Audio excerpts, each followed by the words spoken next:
وكذا دخل المغفرة، ما هي المغفرة بتسوقك للجنة.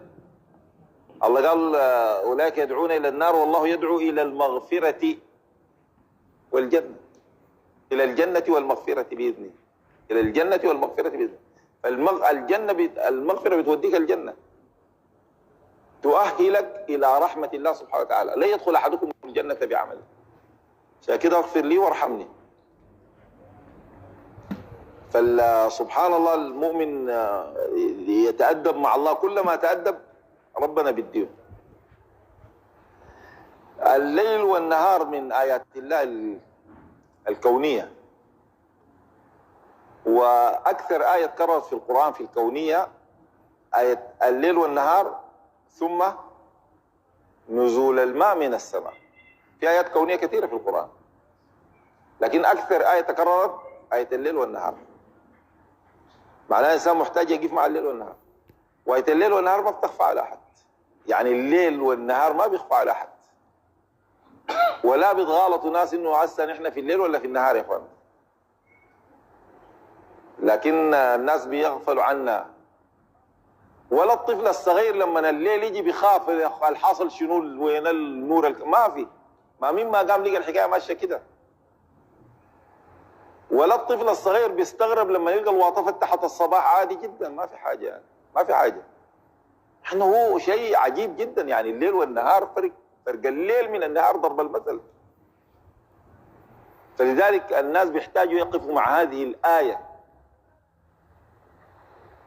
عشان كده سبحان الله، شوف ربنا قال جعلنا الليل والنهار آيتين، أي كان ممكن تكون آية. الله ما جعل ابن مريم وأمه آية، ابن مريم وأمه آية، عيسى عليه السلام زايد أمه، الاثنين آية. الليل والنهار آيتين، ده دعوة للتفكر في آية الليل في آية النهار. فمحونا آية الليل معناه أظلمنا، وجعلنا آية النهار مبصرة. الموفق من يفكر بعد ذاك لتبتغوا فضلا من ربكم ولتعلموا عدد السنين والحساب. تبتغوا فضلا من ربكم، الفضل من الله سبحانه وتعالى. قالوا فيه أعمال الدنيا والتجارة، ده كله داخل في الفضل.